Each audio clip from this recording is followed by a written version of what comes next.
What's up, everybody? It's Frederick, and we are live once again for another edition of Power Lunch Podcast. I'm excited for the guest that we have here today. He's going to share some deep knowledge about how you can build your business scale, and if you're looking for more customers, how you can grow them and find them. If you are running a business, this is absolutely an episode you need to be paying attention to. Don't forget to hit the like and subscribe button over on YouTube. And if you're watching this live on Facebook or LinkedIn, drop a comment below. Drop us a question. Let us know how you're responding. We are once again live. It's Power Lunch Podcast. Here we go.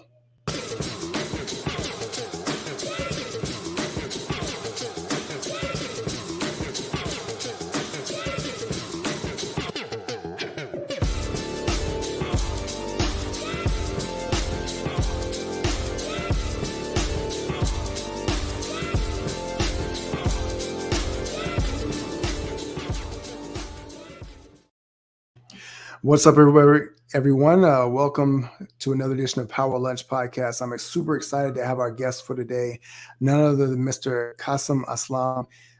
Kasim is one of the co-founders, or founder or co-founder, we'll find out the whole story, of Solutions 8, the top Google Ads agency in the country. No, can we say the world? Is that okay to say the world? The world. Absolutely. You're on mute, so now all your bragging is. Oh, I was saying we could say the universe. Why stop at the world?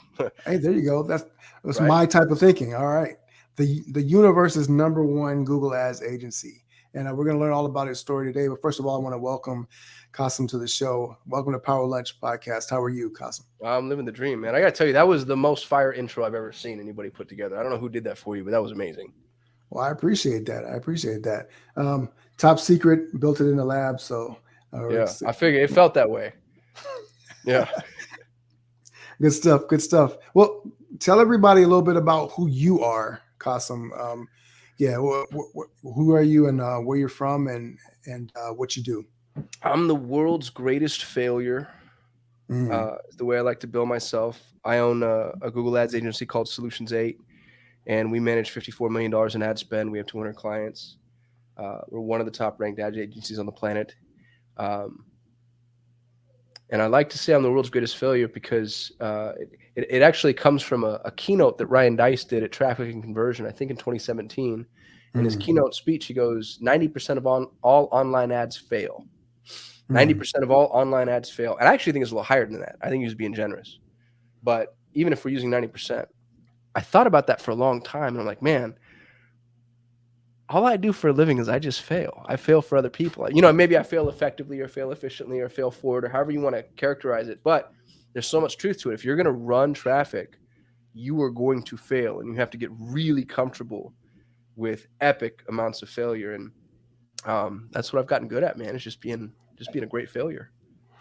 I want to pull on that thread a little bit in a second, but first, tell everybody a little bit about your background. Where were you born, raised? What was it like growing up where you were, and how did that lead to the foundation of you becoming an entrepreneur? Because I'm always fascinated with people's origin stories, like superheroes, right? Yeah, that's so. What's your origin story? Nobody asks me that generally. I was raised by a blind single mother on Social Security disability in Albuquerque, New Mexico. It was me and my little brother. And I used to think we grew up rough. And then I had a business mentor who, when I was 20 years old, he took me to Egypt on a trip. And I saw these like 5-6-year-old kids, street kids, living on the streets, begging for money. And I was like, oh no, I had it just fine. But for, the first 2 decades of my life, I had this huge chip on my shoulder, just about being a broke kid and where I can, you can see how quickly I rattled that off. Blind single mother, Social Security disability, Albuquerque, New Mexico. But it had an impact. There's a scarcity mindset, I think, that sets in when you're. Oh, my wife just broke in to bring me my coffee. Thank you, my love. So there's a scarcity mindset that sets in, and so much of that I think is environmental, and it's accepted. It's adopted. You don't have to have it. And I've noticed that there are a powerful few who are either immune to it or choose not to be poisoned. And I wasn't one of those. I had to work my way out of that pretty tough. But what was it that First of all, what kind of alerted you to the fact that it even existed? You know, because belief sets are things that are invisible. So we don't know we have them until we kind of bump up against something that says, and makes us challenge that. Was it something that made you realize this is holding me back? My perspective on the world is limited in a way, or was it, what was that kind of pivotal point for you? It's a good question, man. I've thought a lot about this actually. I just lucked out. Hmm. Had I not had the opportunity I had, I'd probably still be in Albuquerque, and maybe I'd have done okay. I'd be like managing a Denny's. You know what I mean? Like that in Albuquerque, you're the man. Like if you're doing, I'd have like a condo and a car paid off. Like I'd be, you know, king of the hill. You'd have Um, a Dodge Charger that's managing right. Denny's. Yeah, managing a Denny's, and I'm not trying to disparage anybody that manages a Denny's. By the way, I'm not throwing shade, but Right. I will say that there's just a limitation to your thinking when you're in a certain environment. I Mm, am disparaging Albuquerque, by the way. It's a shithole. Never go. It's horrible. Uh, I I I called my dad. I was 19 years old. mm, Um, I was very pathetically, and I'll emphasize this, very pathetically trying to play thug mm, and not doing it very well. I'm 9 foot tall, 120 pounds, soaking wet. There are toddlers that could take me out with one punch. But that's for whatever reason where I had aligned my value system. And mm, what got a little scary is, if you ask for something one too many times, maybe you'll get it. mm, And and so I just ended up in this environment and in this circle where, I looked around and I was like, wow, this is for real. These dudes are for real, and everybody means business, and I am definitely a Charlotte. I am full. I don't belong here. So, I couldn't. I was writing checks I couldn't cash, and so I called my dad. I didn't have a great relationship with my dad up to that point, mm, for various reasons. Not all of them his fault. Uh, but I called him and I said, "Hey, man, I'm in a bit of trouble. I went to a last chance school. It's called Southwest Secondary Learning Center. It's where they took all the kids that had been kicked out of all the other schools and they put us in a room together to collaborate. And the guy who started the school, his name's Scott Glassroot. He's now in federal prison. You can Google him. So it was wow. just like it was a joke. The whole thing was a joke, and I'd pissed away the entire latter half of my teen life just in this weird pursuit of an ethic and a virtue that I didn't even know that I subscribed to, as much as it was just the dominance hierarchy that was put in front of me, which makes me Mm, a sheep, really. So I'm in this situation. I just called my dad and I was like, "Hey, I'm in some trouble." And my dad had moved to Scottsdale, I don't know, 4 years prior, because my father sells hand knotted rugs, area rugs. Like you import area rugs from India and Pakistan. They're super expensive, and you have to be in a wealthy place in order to make that work. mm, So he moved to Scottsdale, and he's like, "Well, come out and live with me." And so then I come from, Albuquerque, New Mexico, to Scottsdale, Arizona, and I'll tell you, mm. man, it was just, you know, uh, Night and day. yeah. It was an unbelievable paradigm shift, and I didn't know how to walk, how to speak, how to interface with people. In Albuquerque, like if you walk in to a gas station, the way you interact with a gas station attendant is actually mildly combative. Like there's a playing the dozens kind of. There's a like I can say something kind of, like you just let people know, like you occupy your space and you enter a room. And in Mm, Scottsdale, everybody's like, "Oh my goodness, you are mean." Like I had to figure out like, oh, okay, this is clearly not how we're going to operate in this. So I had to literally revise my accent, the way I spoke, the way it was again, it heralds to some level of just being fake. But I mm, made a conscious decision between the ages of like 19 and 21, 22. I was just going to reinvent myself from the ground up, and I had the grace to be in a situation where I was able to do that. Um, and it's funny, man, because everybody wants to chase the whole title. Is like, oh, I'm a self-made man.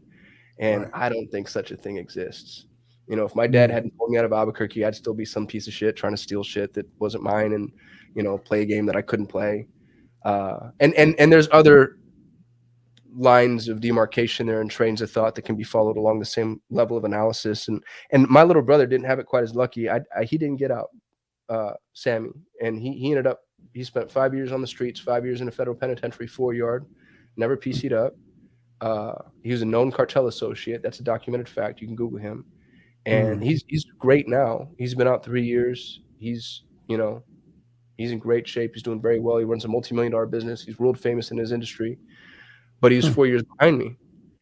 And so I got to see, oh, this is what happens if you didn't get the escape hatch from daddy, you know? mm. And there's a healthy amount of guilt that can accompany that type of experience. But there's also a lot of gratitude, man. I had a lot of opportunities other people don't have. It's funny you talk about that, because survivor's remorse is a real thing. Mm, When you're an entrepreneur, unless you come from a family of business owners and everybody in the family does the business, you're probably the only one, right? yeah.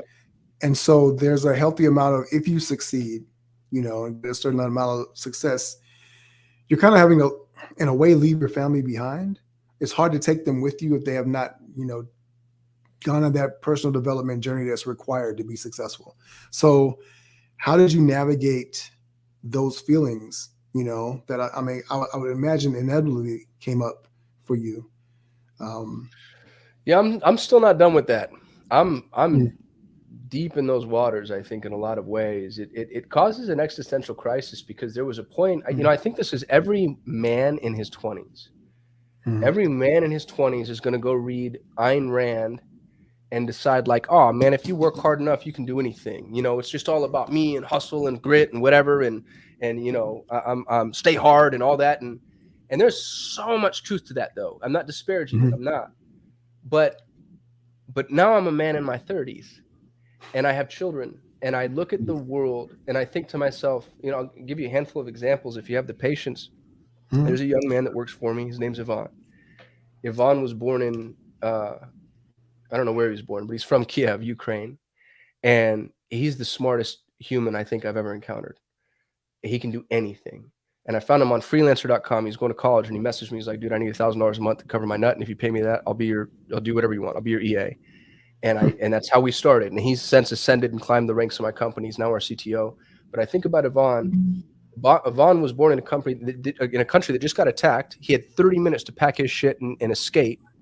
mhm, And like, what would that kid have if he was born where I was born? mhm, Where he had relative security, opulence. I could have gone to University of New Mexico for free. Every single kid that lived in Albuquerque, New Mexico, got to go to UNM for free on the lottery scholarship. Pissed it away. Didn't care. It meant nothing to me. mhm, Like there's a gal that works for me in the Philippines, Julianne, smartest human in the whole wide world. She's a director of automations. Lost the geographic lottery. You ever been to the mhm. Philippines? They don't make anything. If I pay someone in the Philippines $1,500, they're ecstatic. So I'm just in this really weird realm of understanding how lucky I am. Yeah. And I've been a pretty successful person, I think, at least in the ways that we all choose to keep score. Mhm, Uh, but the further up the ladder I climb, the more I realize that there's a lot that I should just look back and be like, man, and I don't have any theological commitments. I wish I did, but for mhm, lack of another word, thank God. You know what I mean? Like I was very grateful. So, I still bow at the altar of hard work because, I woke mhm, up at 4 o'clock in the morning and I worked 12, 14, 15-hour days every single day for 15 years. And that'll make you $1 million. I guarantee it. I mhm, guarantee it. You'll be 7, 8, 9-figure entrepreneur, guaranteed 100%. But to even have the luxury to do that, you have to be in a safe place. mhm, You have to, you know what I mean? You have to be in an environment where, oh, you have air conditioning and you actually have access to the internet and more people have smartphones and toilets. And I feel like I'm hopping on That's a true. soapbox here, man. I'm so sorry that I did that to you, No, no, but no. yeah. See, one of the things about this show that I like, and I try to take a different slant, is that to me, the thinking behind success is the most important part. A lot of people think it's the doing, right? But the doing you can emulate.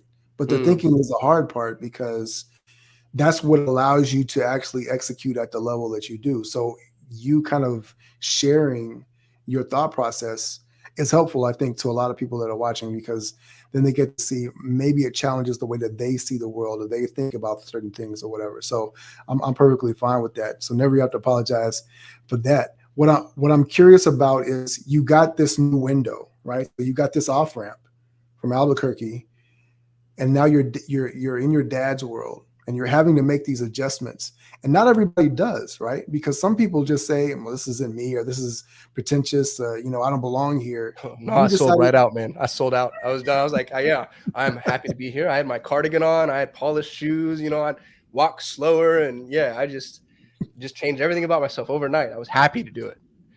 what. So being in your dad's world, then was that where the entrepreneurial bug really started to bite you, or was there another like introduction that you had before that maybe just didn't seem realistic to you at the time that now you start to latch onto? So my dad is he's an interesting guy. He's what I'd consider to be an alchemist. He can just turn nothing into money. The problem with my Mm, father though is it falls away from him as fast as he gets it. My mm, dad, and if he was on this call, I'd be having this conversation and he'd be laughing. He's had no respect for money his entire life, in a good and a bad way. Like he's so generous and he's so kind and he's so giving, but he's also just like, it's like it just bounces off of him. It's interesting to watch.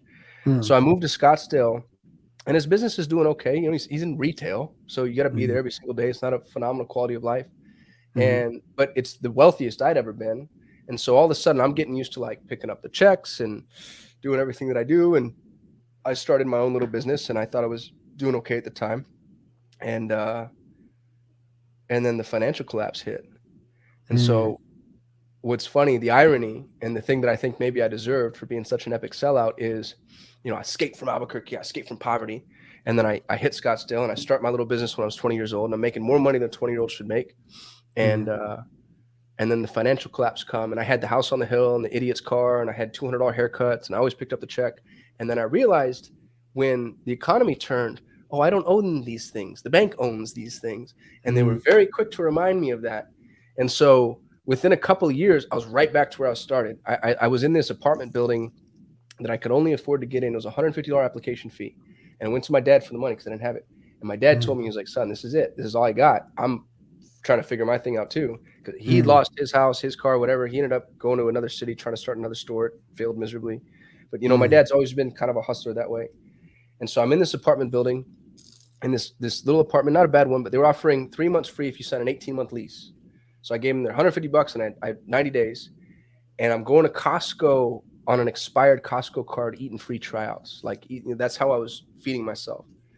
And it was the most desperate I've ever been in my entire life. But it was the most important entrepreneurial lesson I've ever had, mm, because entrepreneurs have to understand the value of money. They have mm, to, and more than that, entrepreneurs have to understand the game that is money. Because mm, the very first thing I see young entrepreneurs do, every single one of them, man, it breaks my heart. They all go buy a car. Every single one of them, they go buy a damn car.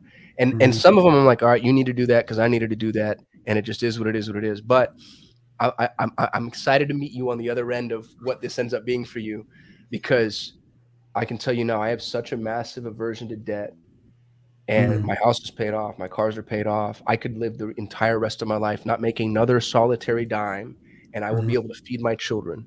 I don't have private jet money. I got beans and rice forever money though. And I'll tell you what it does for me is I have no existential concerns. Like I'm always going to be okay. So now I can mm, take risks other people can't take. I can mm. sit out an epoch other people can't sit out. I can Right. hire somebody other people can't hire because they're not ready yet. They need more time. They need more training. I can make. I'm liquid. I can make investments other people can't make in in environments that other people would be afraid to make those investments. And it's Mm, because I got so burned so bad. Uh, and thank God it happened when I was young, man, because I've seen people have to learn this lesson in their 30s and 40s. And I mhm, just realized, like, all that stuff on the outside, that didn't mean nothing. Like it was mm, worthless to me. And all the people that I thought were my friends, they weren't my friends at all. And the people that were my friends didn't care about any of it.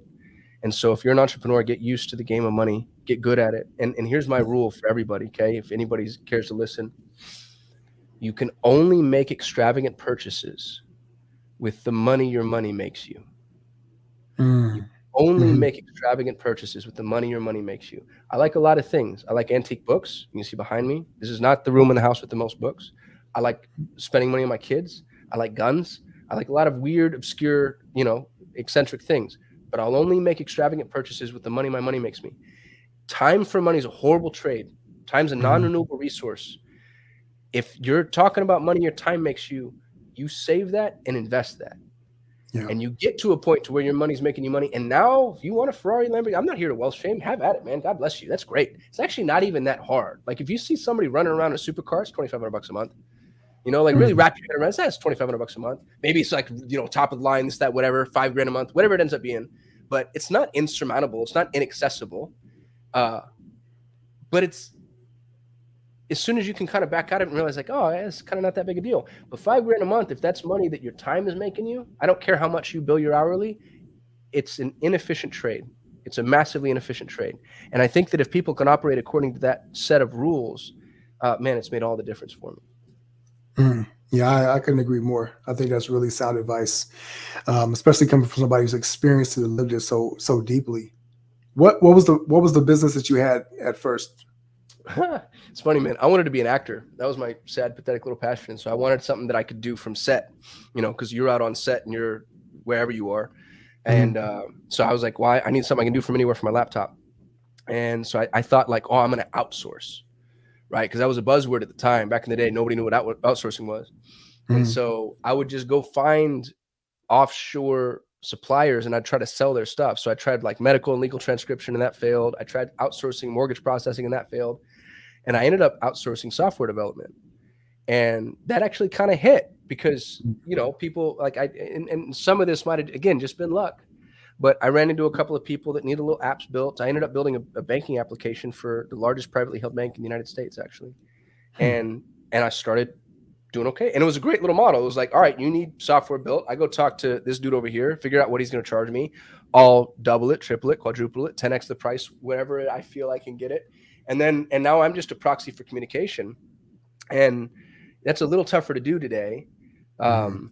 But we're talking, I'm old now. We're talking quite some time ago. And at the time it was really tough to get software built. And so, Yeah. um, I was doing really well. But when the economy collapsed, one, I had a very large receivable, and the organization that went down, I would have been at the bottom of their list. So I just knew I wasn't going to get paid that. And Mhm. so I ended up having to lay off everybody that worked for me in a day. I had to let them all go that day. And that's another thing to think about too when you're entrepreneurs. You start to grow. I'm closing in on 100 employees now, Mhm. and that whole thing like, oh, we're family and whatever. I'm like that's bullshit. But but you have such a responsibility to those folks to be someone that's solvent and Mhm. capable, and you can fulfill on your obligations. And dude, I just lucked out that I was even able to make payroll before I had to let everybody go. Mhm. So yeah, it was a good bullet dodged, good lesson learned, and I'm glad it happened when I was young, like I was saying. So how long did it take you before you launched into the next thing, and how did you decide what that next business was going to be? Dude, that's what's funny is I'd love to tell you that I like bootstrapped up. I was sitting in a bathtub full of gasoline lighting matches. Like I was so depressed. I was just smoking a pack a day, just drowning myself in Newports, and I started trolling Craigslist. My little brother was still doing what my little brother was out doing, and he Mhm. was having whatever tough time he was having, and I was trying to take care of him a little bit, and so Mhm. he lived with me, which was a difficult situation, and so if it was just me, I bet you I would have, you have your internal thermometer. I bet you I would have dipped a little bit further, but I had a brother who I felt largely responsible for a lot of the issues that he was going through. Mhm. And so I knew I had to make rent. And so I start trolling Craigslist for website maintenance work. And I'm doing that because I'm good with a computer. I know, I could get behind WordPress and update some content. And people would post to Craigslist at the time. Again, I'm old. So this is back when Craigslist was still a thing. People post to Craigslist or I'd post to Craigslist and just say, hey, I can help fix your website, make an update, HTML, whatever. Mhm. And I'm doing stuff for little ad hoc, $25, $50, and just get fed money. It's like, Yeah. yeah, today I probably would have been driving an Uber. It's like, what's the thing that just gets it going? And as I'm doing this web work, I start hearing people ask me over and over and over again all the time, like, hey, how do I get my website found? And I'm like, I don't know. Best of luck to you. I don't have time for your problems. I'm sad, lonely, and depressed. I got to go over here and drown myself in my sorrows. And it was only a matter of time till I'm like, man, that sounds like an opportunity to me. So I started playing the SEO game a little bit. And again, I did what I always do. I just found somebody that was good at it offshore. And I started outsourcing to them. It was Shamim Rajani at Genetech Solutions. She and I are still friends. Amazing woman. Amazing. She's a female CEO in Pakistan, which is a very difficult country to be a female anything in. And I think she's got 100 some odd employees now, and she runs a thing called Code Girls, where she helps take women and teaches them how to be engineers. She's brilliant, and I found her, and I think she was doing some of my web work first, actually. But I asked her, I was like, "Hey, can you do SEO?" And at the time, SEO was just link building. It was link building and keyword fluffing. She's like, "Yeah." So she'd charge me like $100 a month, and I'd charge somebody a couple $100 a month. But that got me into the recurring revenue thing, man. The minute that bug bit me, I was like, "Oh my God, you mean this just shows?" Because it's as hard to sell $500 one time as it is to sell $500 a month. Like, and I'm not being hyperbolic. Those two sales processes they're the exact same. And the objections are the exact same, and the pressure on the threshold and the resistance is the exact same. But when you break through on the $500 one time, you got to go do that again. On that $500 a month, you get that forever. And so I got bit by that bug, and I started doing websites and SEO, and that was kind of the advent of my marketing career. So the company was called Solutions 8 from the beginning? No, it was called KPO Global, Knowledge Process Outsourcing. That was a buzzword too. And I met a gal who she was a client of mine. I was her vendor. And she ended up being my biggest client. And so we ultimately just decided to merge, which it wasn't a very good partnership for a bunch of reasons, but I'm glad it happened because I learned a lot from her. And so she and I merged, I think in 2010 or 11. And then I ended up buying her out in 2014. And so, my company plus her company created Solutions 8, and then I bought her out and ended up just being the sole Solutions 8 guy. And we're called Solutions 8 because we had 8 core service offerings. We were doing like web, software, video, SEO, content, PP. Like, we were good at everything. So we said, and that wasn't true. But I thought I could be. It was one of those lies you tell yourself. And after I bought her out, I ran it myself for a little while with a handful of employees. Like, when I bought her out, I think we had 14 employees or so. We were, of a certain size. It's a horrible size, by the way. Like, it's right around there where you make less money and you have more responsibility. And so there was a young man that he was my client. Him and his dad had this really awesome company that they'd run for 10 years. And he was the worst client I'd ever had in my entire life. He was horrible. He was so tenacious. I remember one time in particular, I owed him. I don't remember what I owed him. We were doing a website build for him, I think. And I told him, I'll have the mock-up for you at, Friday at 10. And I didn't have it. And so Friday at 10:01, I get an email, and I ignored that email. So then I got a phone call, and I ignored that phone call. So I got a text message. I ignored that text message. And then all of a sudden I'm in my office, and I look over, and there's somebody knocking on my door, and it's John.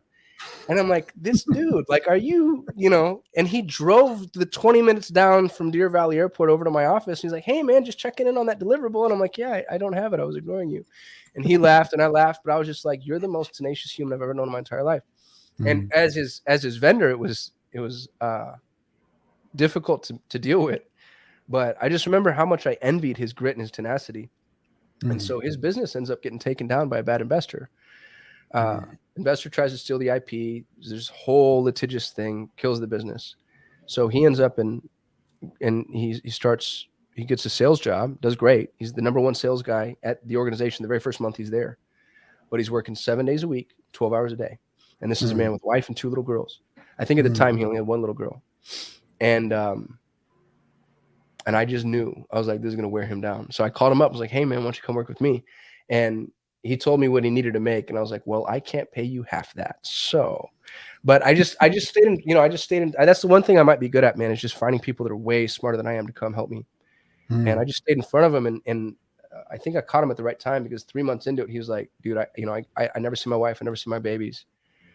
He's like, what's the best you can do? And I gave him the best that I could do, which was still probably about half of what he was making at the other place, but at least I, offered some freedom.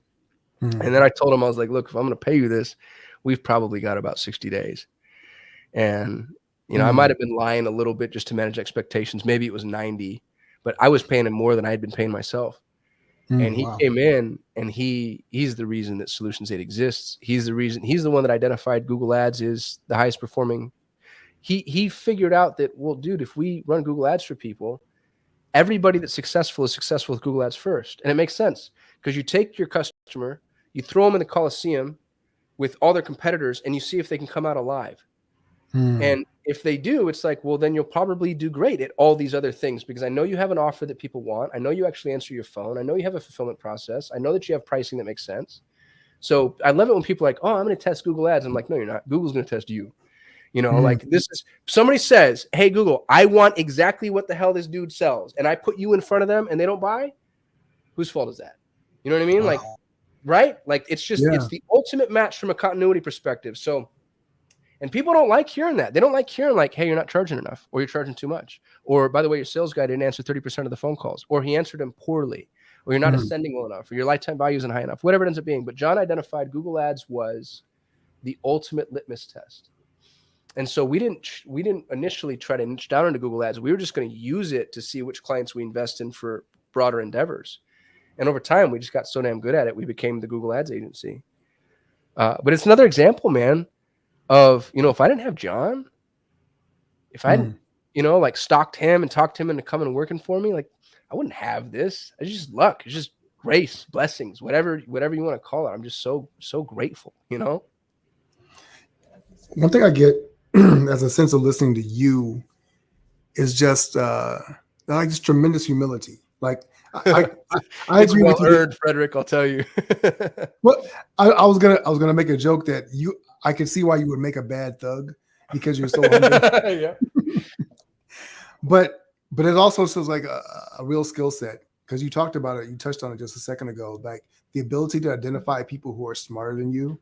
A lot of times, entrepreneurs, our ego won't allow us to say that person could come and work and make our company better because, of course, it has to be about us. Like that's Right. the whole point of having a business. If I can't validate I'm a Superman or a Superwoman, then what's the point, right? But is there something that you maybe find in common besides your humility, besides the ability to step back and just evaluate a person? But is there something you can identify in people that allows you to say, they're going to be great at this, I need to have them on the team? Dude, I've got a whole process for this. I call it the Pareto talent system. It took me about 15 years to develop. I'm not pitching anything because it's not something I sell. But I've got a YouTube video. It's about an hour long where I walk people through exactly how I do this step by step.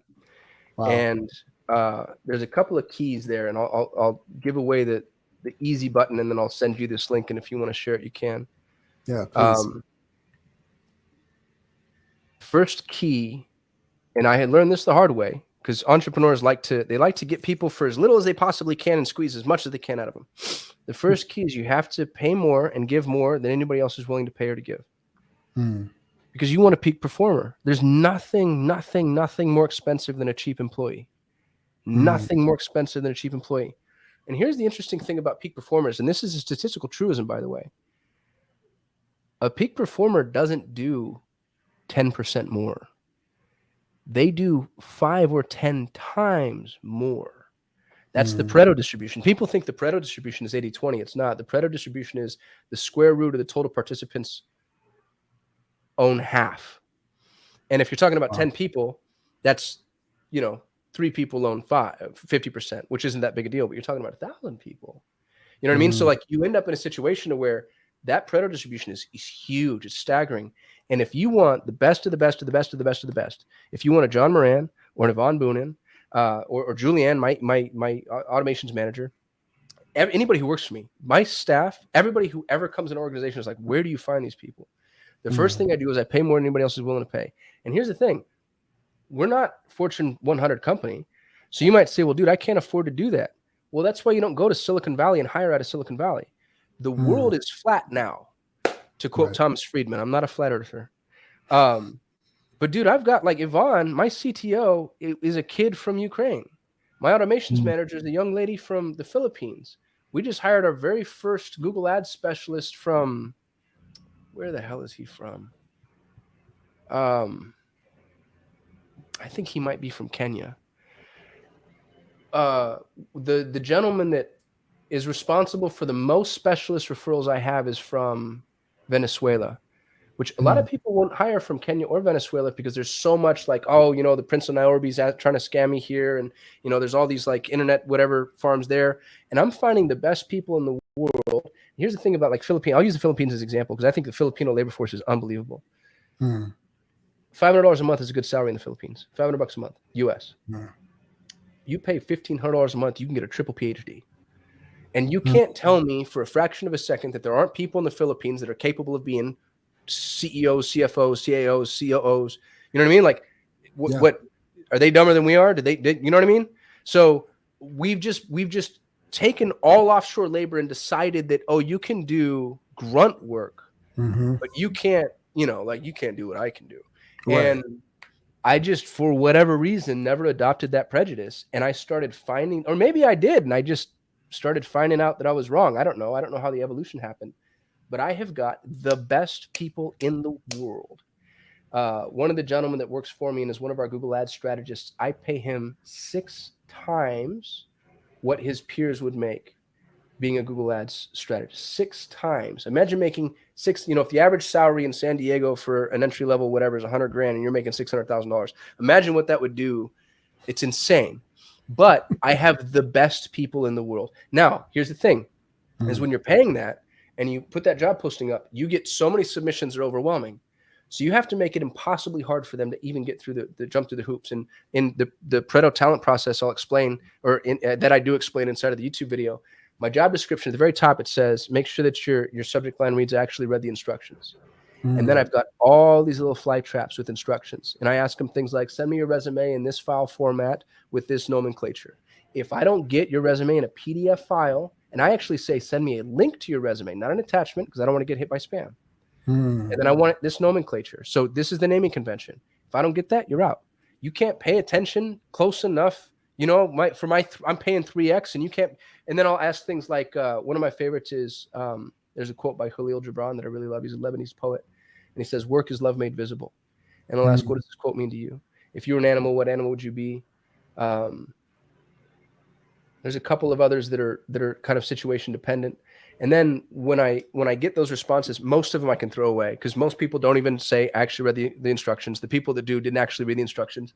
And then from there, I look at the formatting. Is this easy to engage with? And mm, after I've made my short list, I still don't interview them. I send them a trial project. But there's a couple of notes here too.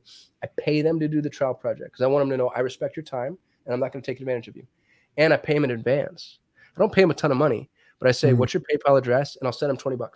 And I'll say, here's $20. And then, if you're a Google Ads specialist, create this strategy for me. If you're a copywriter, write this blog for me. If you're, whatever. If you're a salesperson, build this outbound prospecting list for me. Here's what's crazy. People ghost me for the $20. So imagine this. I just paid $20 to learn that you have no integrity.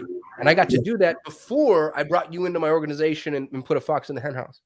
So once I have the trial project, at that point, I usually have a very good indication of who it is I'm going to work with. From there, I send them an email that teaches them how to book a call with me, and I make it hard. Oh, in the trial project, I'll do stuff like, hey, you need to log into this Canva profile in order to capture these assets. I send them the wrong username and password, and then I wait and see how long it takes for them to tell me, hey, by the way, the password's not up to date. And then I'll tell them, I won't tell them when I want the project. I'll say, you tell me when you think this will be delivered, because I want to see if they can manage expectations and communicate. And then I ask them, how long did this take you? Because I want to see, like, are you going to lie about your hours? So, like, there's just a lot of little things. By the time we get to the interview, if I still have too many people, I'll do a couple of things. Like I'll cancel the appointment 60 seconds before the interview. And then I just want to see how they handle that. Are they going to snap at me? Are they going to reschedule? Are they going to follow up? But anyway, this is 15 years worth of build out, dude. This is like robust as hell. By the time you get to the end of it, I've mm, got assassins. The yeah. only people this process doesn't work on are salespeople. I cannot hire salespeople. Salespeople don't jump through hoops. They're used to like breaking the rules. You know what I mean? So anyway, I hope that wasn't boring. That's my hiring process. No, no, no. First of all, that's golden. I think if you're an entrepreneur now, because short of hiring a headhunter, right, or agency, That's one of the biggest things that people complain about. I can't find the right talent. But what you're saying is that you were willing to, of course, it took you 15 years to figure it all out, but you were willing to jump through the hoops, create the hoops yourself Right. for them to jump through, which is something that not everybody's willing to do. They just want the problem to be solved. So they'll go out and find maybe not the easiest solution, but the next easiest solution. So I mean, that says a lot about why you're able to be so successful. And we don't even have enough time to really dive into all the questions I really have, but Sorry, man. no, it's okay. I mean, I'm thankful for the time, but as you're talking, more questions come up. So what I'm curious about is you've hired the best people. That's turned you into getting the best results. But what is your philosophy around Google Ads and marketing in general, right? Because it is a buzzword. There's a ton of marketers out there, people who say they do marketing, say they're great at it. Some people actually are. But there has to be a perspective, a lens through which you see this process of acquiring customers. What how would you define that if you have a template or something or a framework that you see it through? Give first, give last, give more. I'm a paid traffic guy telling you that you should never pay for traffic. Mm, Do what you're mm, doing here. Look what you're doing here. You're building a community. You're providing value. You're not charging anybody for this, but you're building a brand and you're putting yourself in a position to create a well from which you can draw from forever. mm, My YouTube channel, same thing. I only have 13,000 subscribers on my YouTube channel, I think. It produces higher quality leads than the 100 grand a month I spend in Google Ads. mm, My podcast, we get 300,000 downloads for my podcast. Again, it doesn't produce as many leads as my ad spend, but the leads, they know me. They know, they've seen my face, heard my voice. They trust me. yeah. If you really want to go out hardcore customer acquisition, be willing to give immense amount of value.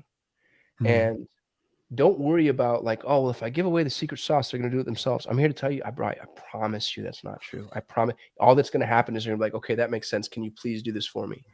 Can you please mm, do this for me? People don't, and the people that are going to do it themselves, we're never going to hire you anyway. So at right. least you get to be the one first to market to go and say, here's how this is done. Don't build a course. Don't gate it. Don't try to play the if this, then that, whatever. Like, I mean, how many intimate relationships have you had with a vending machine? Have you ever had a vending machine that you loved? Have you ever felt like a dedicated responsibility to a vending machine? If there's a vending machine that is 1 second closer to me, I'm going to go to that vending machine, right? So every time you've ever played the put in $1 and get some bullshit out game with anybody, you just Mm, became a vending machine. But think yeah. about the people there's a couple of people on your phone right now that if they called you during this call, you'd be like, hey man, I'm so sorry. I know I'm alive. I have to jump. And Yeah. it's because on some level, they've cultivated a relationship with you that warrants that type of response. And what's Right. crazy about the internet is you can do that with scale. You can do that Mm, at scale. You can invest in people at scale. And it's such an amazing blessing, dude. And people are so important. Like what an understatement that is. Like it's at the fundamental core of every religion in existence. People are so important, and we can invest in people at scale. And business in a lot of ways just turns into loving on people. I teach my mm, children that money is a representation of the value provided to other people. And it's been, maybe that's naive and maybe that's quixotic. I don't think it is, but it's been true in my life. And so, if you want customer acquisition, then put yourself in a position to serve the people that you ultimately want to pay you, and then sit back and watch it happen. And it takes mm, time, but it doesn't take that much time. Go shoot. I learned this from my buddy Uzair. The only reason I have a YouTube channel is because of Uzair. Shoot a video a day for 90 days. Shoot one video a day for 90 days. It's not that hard. It takes 10 minutes a day. mm, And in 90 days, bet money you're the world authority on whatever the hell it is you're shooting your videos on, as long as you niche down, because nobody else wants to do the work. You can mm, pick any topic you want to, shoot a video a day for 90 days, and you don't even need to know the topic. Go learn it. And then every day, just teach people what you're learning. 90 days mm, later, dude, I could right now, I swear to God, in 180 days, I could make myself a world authority on blockchain or crypto or NFTs, because nobody wants to do that damn work. And I would just go to school on it, spend an hour and a half, 2 hours learning, reading, watching, whatever, and then I'd shoot a video on what I learned. And I'd be humble and I'd be authentic and I'd be transparent, and people would be like, that's what I've been dying for. Because every blockchain, crypto, NFT video I've ever seen has been weird, cryptic, no pun intended, opaque, and then they always gate some shit. If I were to just give it all away, 90, 100, 180 days later, I've got this great little solid little community. And then I could say, hey, if I launched a membership, would y'all be, you know what I mean? Now all of a sudden I have a monetization model. Yeah. So I'm not trying to talk people out of Google Ads because I run Google Ads for a living, but they're great for scale. They're great if you've got a big business and you want to spend 100 grand a month or, 10 grand a month, whatever. But if you're a small business owner and just getting started out, go build a community, go serve first. And that's going to be the well from which you can draw forever. No, that's golden. I really, I think that's so true. It's funny. I had George Bryant on the podcast, and he talked a lot about relationship and building out the customer journey or whatever. And you're just talking about this particular aspect of just serving. I'm curious, was it something, a realization that you came to? Not that you thought that people weren't valuable before, but how did that evolve into the ethos that you really feel is laced inside the company now?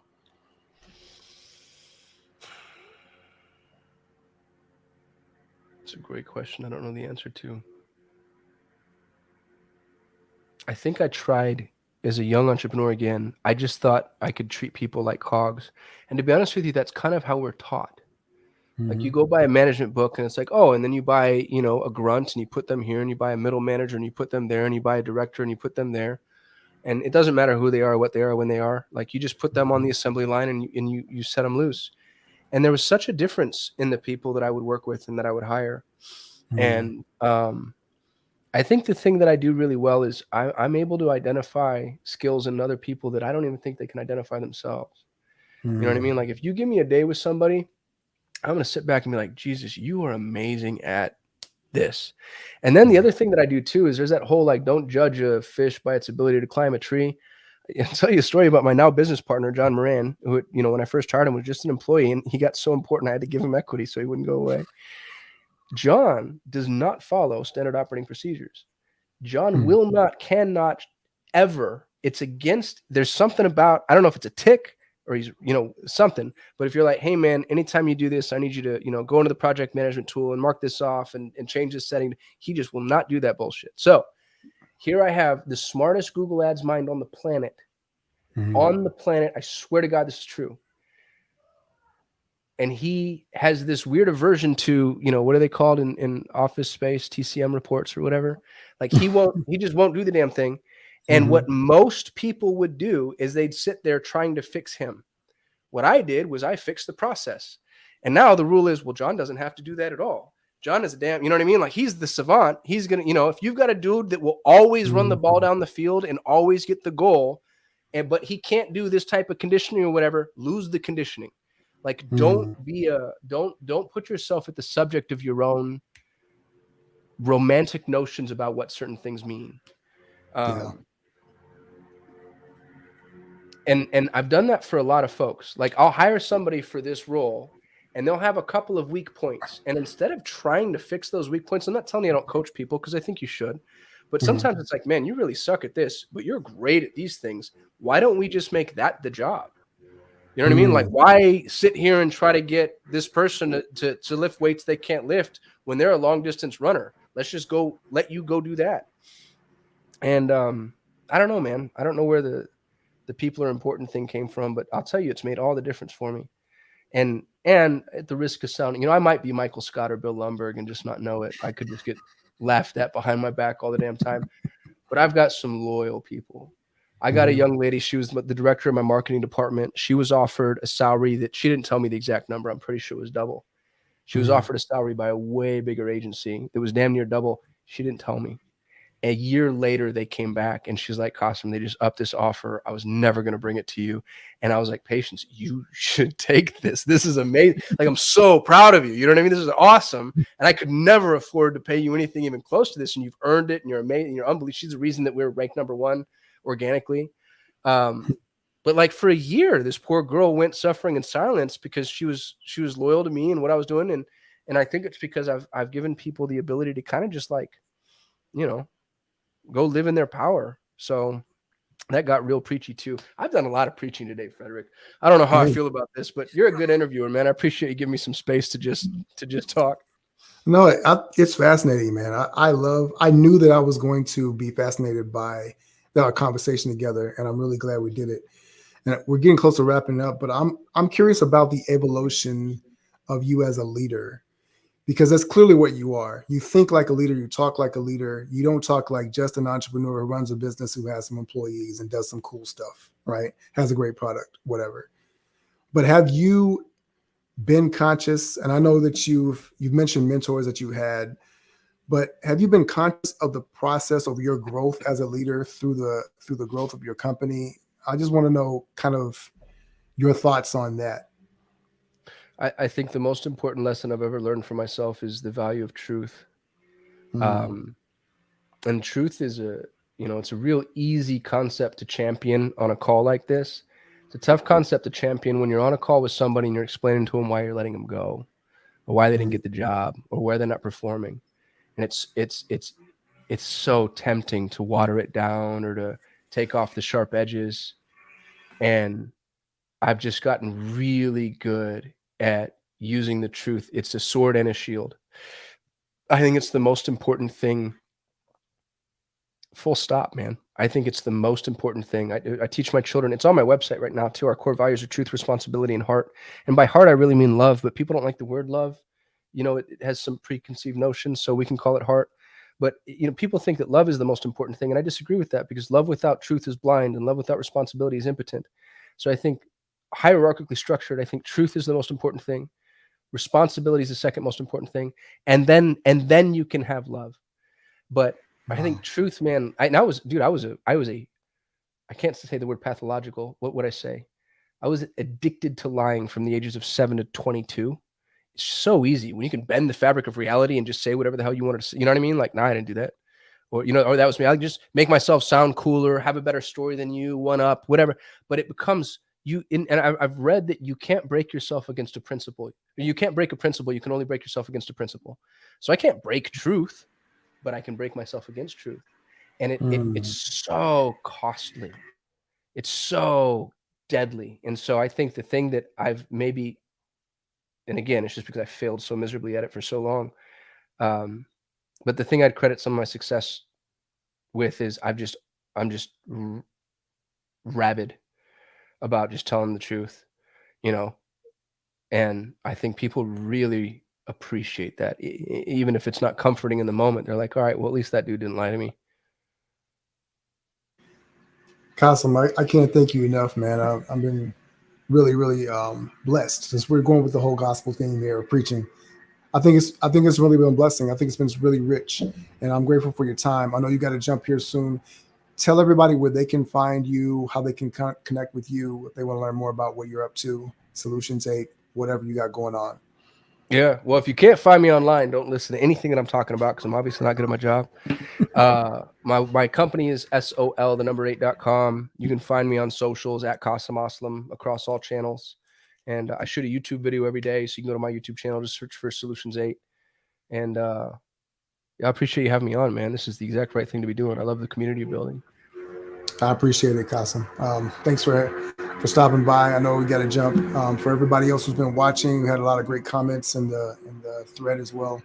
Um, Thanks to all of you, and as always, ever forward. Appreciate you, man.